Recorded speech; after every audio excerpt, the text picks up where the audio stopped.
es siempre un placer y sé que para los oyentes también me han llegado mensajes, mandándole saludos anticipados a Augusto, sabiendo que iba a estar con nosotros hoy. Me gustaría que fuera en otras circunstancias y hablar de cosas positivas, pero en el actual contexto es casi imposible. Hay, saben ustedes, porque lo hemos venido comentando en el programa, una nueva disposición, así se llama, ¿no es cierto?, decisión administrativa, ese es el nombre, que es ajuste sobre el ajuste, ¿no?, en ciencia, tecnología, innovación. Por supuesto, impacta en el CONICET, vamos a estar viendo algunas cifras, y todo esto implica una reducción de casi el 49%, comparando el presupuesto de este año con años anteriores. Hola, Augusto, ¿qué tal? Buen día. Hola, Clarita, buen día. Siempre es un placer hablar con vos y más en la radio, ¿no? Hablar y poder llegar a los oyentes y sobre todo los oyentes de tu programa. Bueno, Que te sabemos cuento que te han mandado un montón de saludos, te han mandado saludos, porque bueno, siempre hacemos, vos lo sabés, la difusión de los contenidos que vamos a tratar en cada programa, y bueno, me han enviado muchísimos mensajes, incluso con preguntas anticipadas y todo, así que prepárate. Ah, bueno. Bueno,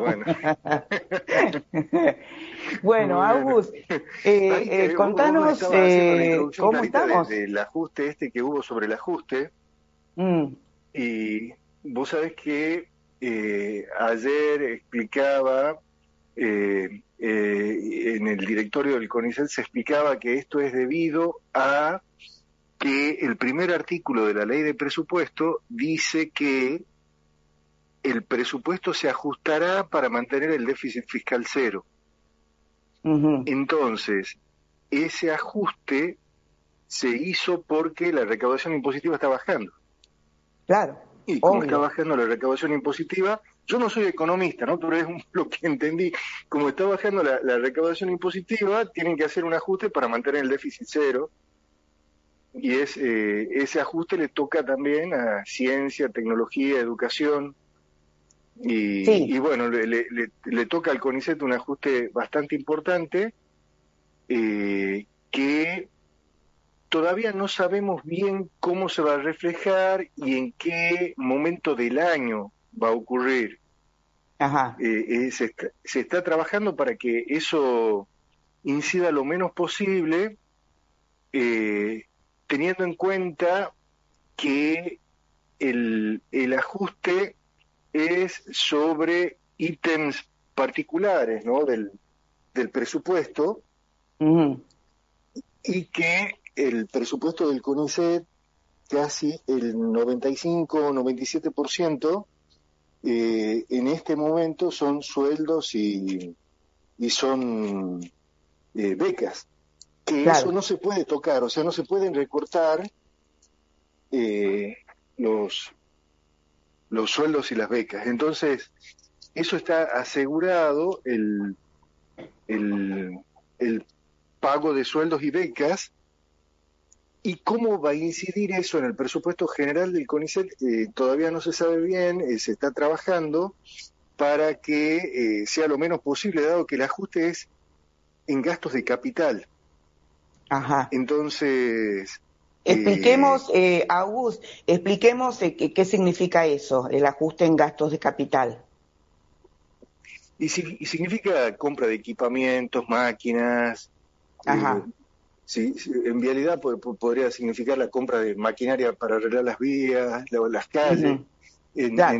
o las rutas. En CONICET serían equipos de investigación, pero esos equipos no se vienen comprando hace mucho, digamos, desde el Claro. 2023 que no se compran equipos grandes. Entonces esos gastos en Uh-huh. este momento no se están haciendo en CONICET, Sí. ya por lo que estamos viviendo, ¿no?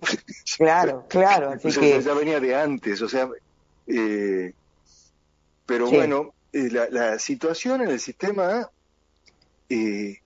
creo que es, es alarmante en dos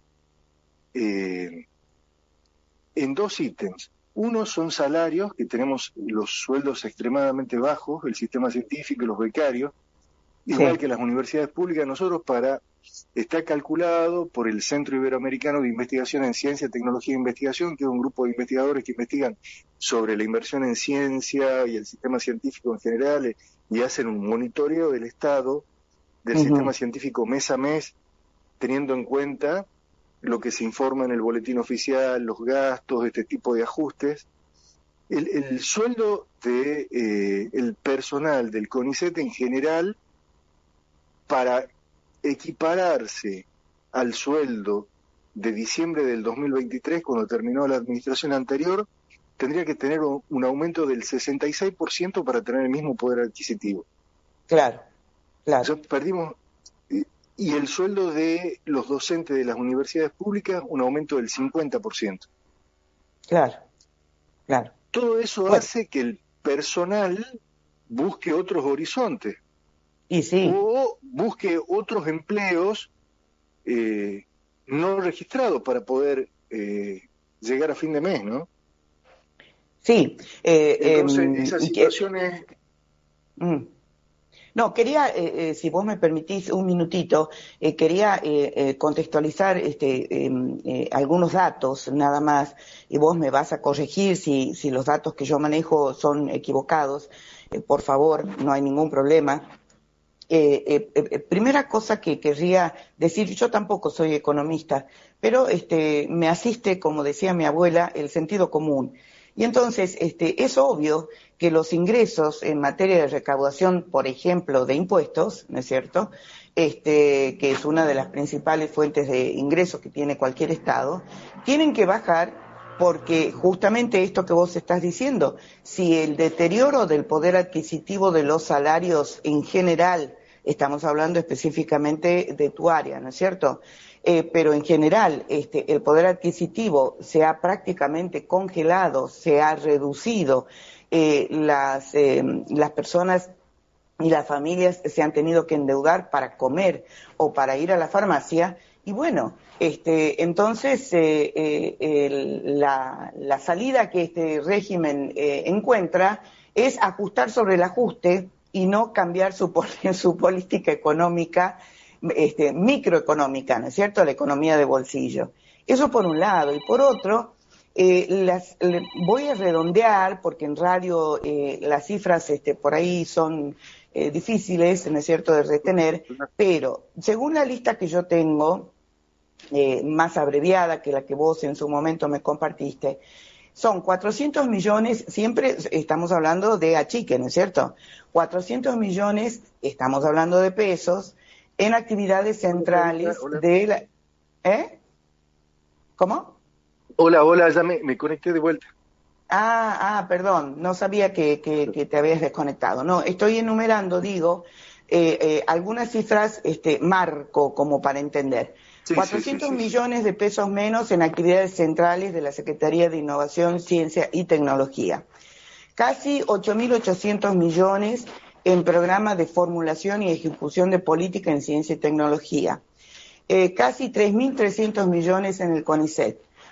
Casi 858 millones en la Agencia de Investigación, Desarrollo e Innovación. Es una brutalidad. Sí. Son muchísimos los montos que se están manejando. Y bueno, yo te estaba contando de cómo impacta eso en el sistema y cómo viene el sistema, cómo estamos... yo te estaba contando del tema de los salarios. Sí. Y realmente es terrible porque además eso repercute en el aporte que se hace de los salarios a las obras sociales, y la obra social, Unión Personal, que es la obra social de los investigadores, del personal de CONICET, es una obra social nacional, está en una situación crítica. En Tucumán ha cerrado la oficina, no está atendiendo casos gravísimos, tratamientos oncológicos, operaciones. Entonces estamos en una situación de desamparo con respecto también a lo que es la atención en salud. Claro. Entonces es gravísima la situación que hay.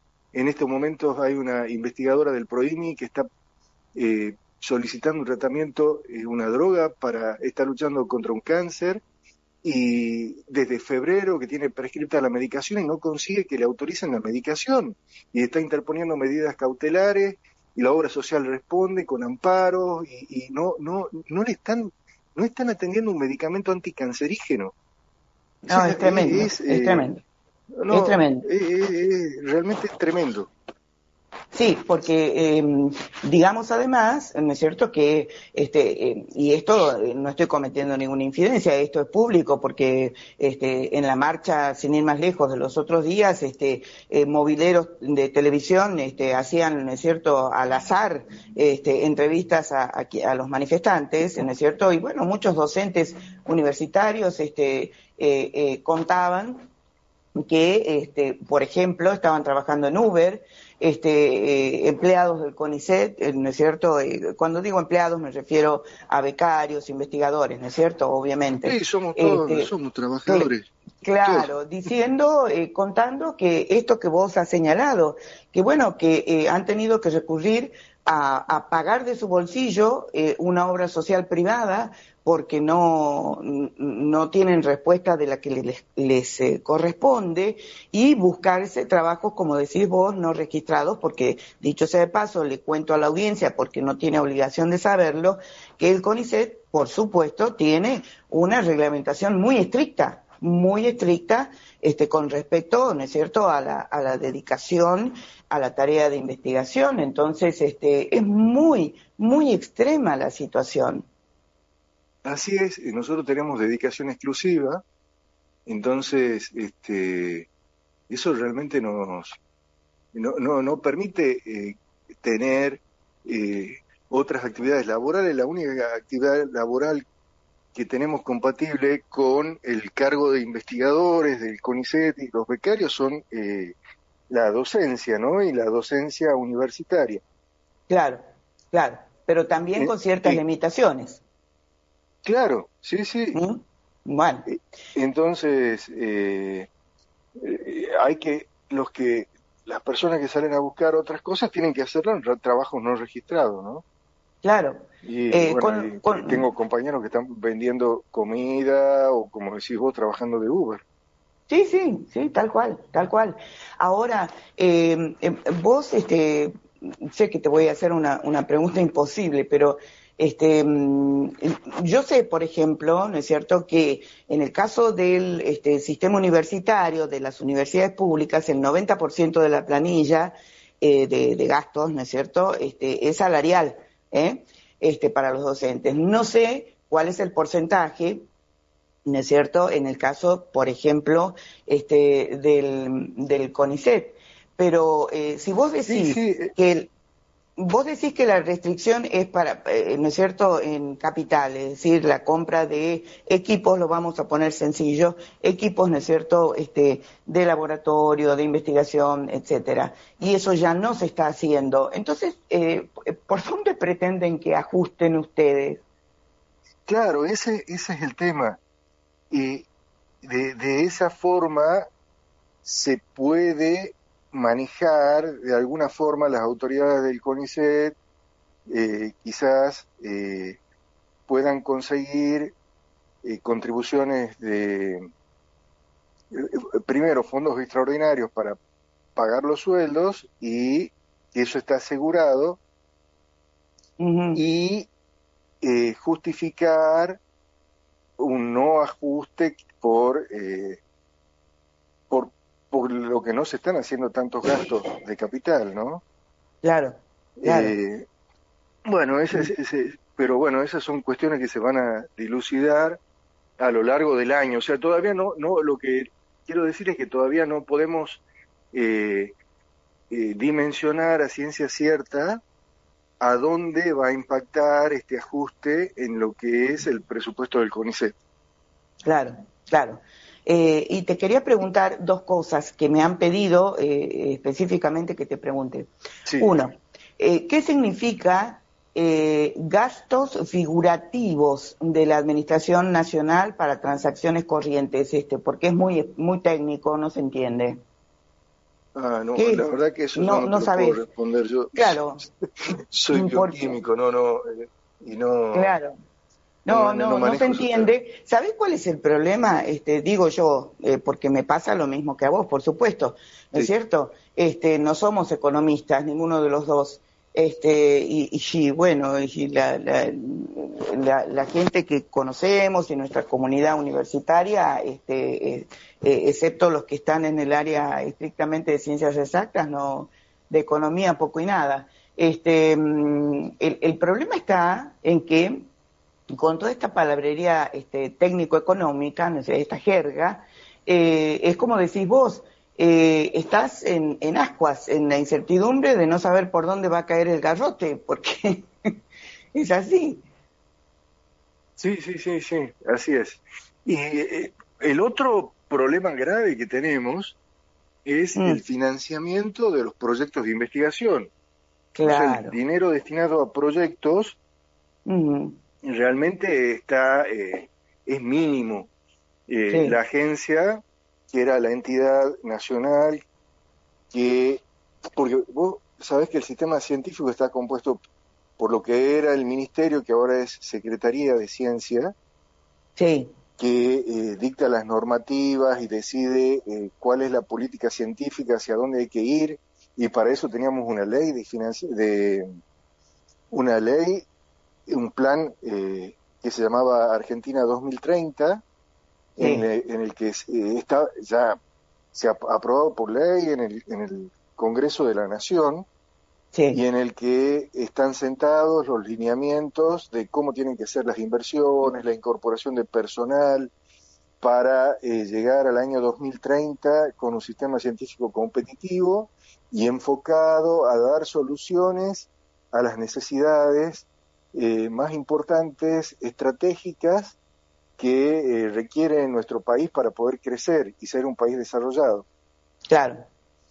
Ese Sí. plan no se está cumpliendo Ujú, y además existía una ley de financiamiento en ciencia y técnica que también se suspendió su aplicación en la ley de presupuesto del año pasado. Eso lo ujú, votaron nuestros representantes en el Congreso. mm, Eh, entonces nosotros tenemos el organismo político que es el Ministerio o la Secretaría de Ciencia y Técnica actualmente, un organismo ejecutor de esas políticas o varios organismos ejecutores que son el CONICET, el INTA, el INTI, el Servicio Meteorológico, eh, diferentes fabricaciones militares, diferentes unidades ejecutoras y las sí, universidades públicas sí, que llevan a cabo las investigaciones en nuestro país. sí. Y la agencia, que es el organismo encargado de distribuir los fondos destinados a proyectos de investigación, priorizando las áreas que define la Secretaría de Ciencia, ¿no? El gobierno. Entonces, Sí, esa agencia tiene la función de implementar programas, proyectos, para que los fondos de investigación se distribuyan de forma equitativa entre las diferentes instituciones de ciencia ejecutoras del país para conseguir eh, el objetivo marcado por el Plan Argentina 2030. claro. Bueno, Ujú, esa agencia está desfinanciada completamente y los proyectos que se habían enviado a evaluar antes del cambio de gobierno se han dado de baja. Se han sí, creado nuevas líneas de financiamiento que en realidad lo que han hecho es eliminar todas las líneas que atendían las ciencias básicas para dejar unas líneas de financiamiento que para financiar investigaciones con aplicación inmediata reformuladas, porque esas líneas ya existían, no es que se crearon nuevas, se claro. reformularon líneas anteriores, Sí, pero aún así esas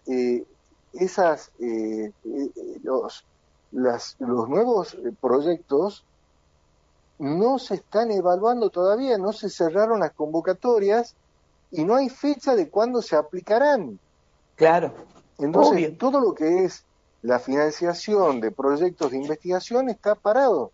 Claro, claro. Eso tenemos entonces esos dos grandes déficits, lo que es proyectos y lo que son salarios, y por otra parte, bueno, que ahí en los proyectos también va la adquisición de equipamiento, ¿no? Y obras de infraestructura, remodelación de laboratorios, modernización, actualizarlos para trabajar en condiciones de bioseguridad adecuadas, etcétera. Sí, sí. Que además se suma a esto que también señalaste, y es el hecho de que, bueno, los proyectos de investigación, ¿no es cierto? Las becas de investigación, digamos, que están en marcha, que están en curso, con salarios, estipendios, ¿no es cierto?, congelados prácticamente y devaluados, como decís vos, en un 66%. Encima no tienen el dinero necesario como para, por ejemplo, comprar insumos o hacer frente a los gastos que demandan las investigaciones de campo y así siguiendo.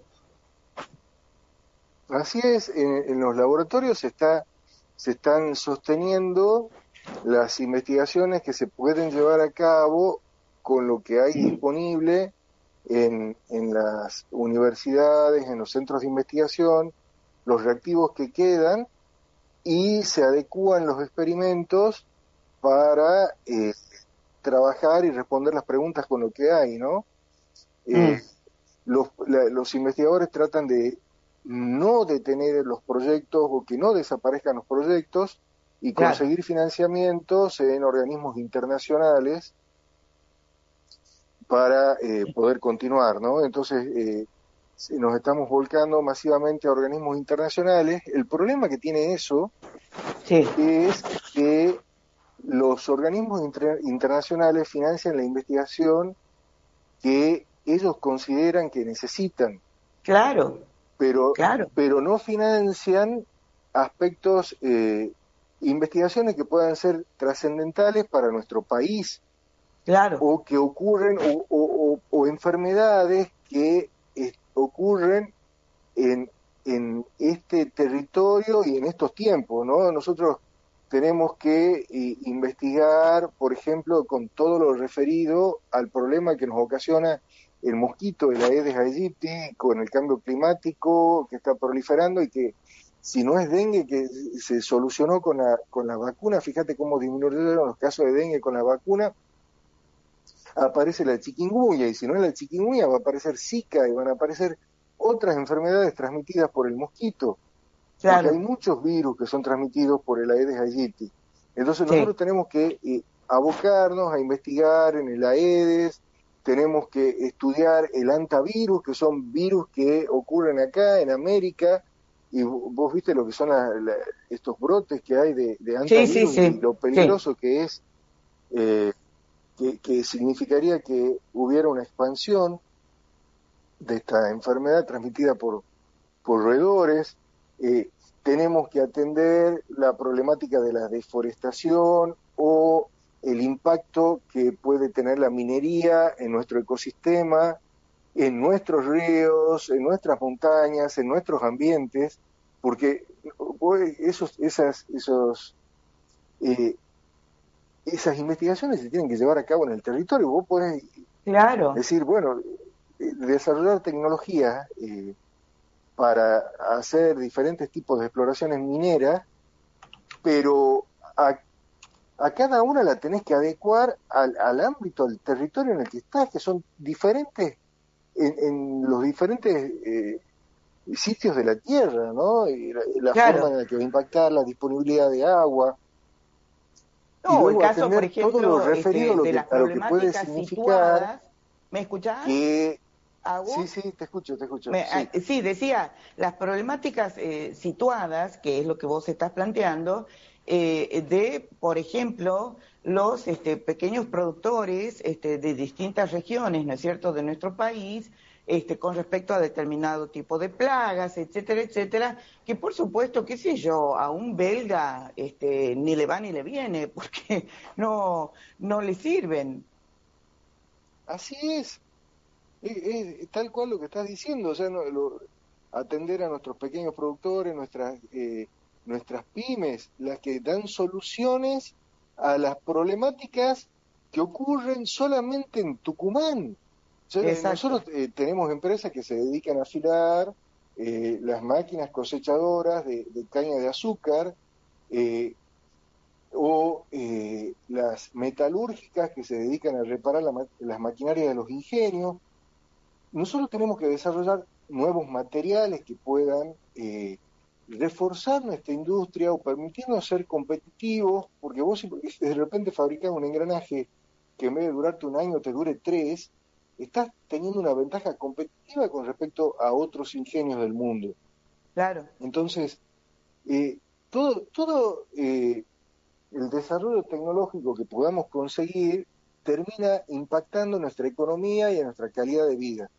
Y eso es lo que los hace a los países desarrollados, que sean lugares agradables para vivir, que todos nos tratemos de comparar con ellos, que digamos qué Claro, lindo sería vivir en un país donde el flagelo del narcotráfico no exista, o donde caminar por la calle sea seguro y no estés pensando en la persona que viene caminando atrás tuyo de noche si te va a robar o no, porque eso pasa. y sí, por supuesto, y Y cada vez va a pasar más. en otros lugares del mundo, no. En otros Claro, lugares del mundo eh, se puede caminar tranquilo por la calle a la hora que sea. claro, claro. Y todo, Eh, todo eso está relacionado con la calidad de vida y por con el supuesto, manejo de la tecnología y de la transferencia de la tecnología a la sociedad, que es lo que tienen exactamente. que definitivamente atender los gobiernos para que podamos vivir mejor. August, tengo que despedirme, pero quería trasladarte, pregunta de Silvia, si qué sabes, que te pregunte, si vos sabés qué es lo que va a ocurrir con la Fundación Miguel Lillo, porque en las listas de recortes dice Ministerio de Capital Humano, Fundación Miguel Lillo, menos 24.900 millones en infraestructura y capital, y también sin especificar qué rubro, otro recorte de 26.120 millones. Entonces, bueno, me pedían que te consultes si vos sabés. Sí, el récord en la Fundación Miguel Lillo va a impactar directamente en Tucumán, porque la Fundación Miguel Lillo es de Tucumán. Claro, Entonces, eso va a impactar en los proyectos de investigación que se están financiando y esperemos que no y que lo puedan manejar en el impacto que tiene del mantenimiento de las colecciones de gran ajá, valor que sí, existen en la Fundación Miguel Lillo, porque si hay algo que tiene la Fundación son las diferentes colecciones biológicas que están depositadas allí y que tienen valor para científicos no solamente de Tucumán, sino de todo el mundo. Científicos de todo el mundo visitan la Fundación para estudiar sus colecciones, que son completísimas y que no son lo que está exhibido en los museos. En claro, los claro, edificios de la Fundación Miguel Lillo, que sí, residen en esa manzana en la que está la Facultad de Ciencias Naturales del Instituto Miguel Lillo y la Fundación Miguel Lillo, sí, eh, hay colecciones biológicas de aves, mamíferos, insectos, eh, anfibios, que están guardados y preservados en condiciones de temperatura y humedad adecuada para que puedan eh, no degradarse, claro, protegidos de los insectos, protegidos de las polillas, claro, clasificados, puestos en bases de datos. Entonces, investigadores de todo el mundo pueden, además, ejemplares colectados en diferentes años que permiten estudiar la evolución que tuvieron con el tiempo de acuerdo por ahí al alimento que tenían disponible. Vos fíjate, se puede claro, estudiar la forma del pico de las aves, vos podés estudiar un quetupí que vivió hace 100 años y que está guardado en la colección y compararlos con los quetupís que tenemos actualmente, ¿no? claro, Eh, claro. y todo eso es Eh, importantísimo y eso todo está en peligro. qué Es tremendo. nuestro patrimonio cultural, nuestro patrimonio biológico, que y también nuestro patrimonio en genes, ¿no? Los Sí, genes que tenemos guardados ahí en la biodiversidad que tenemos disponible en los diferentes ecosistemas de la provincia y lo que significa tener la selva de las yungas aquí a la par de la ciudad, ¿no? sí.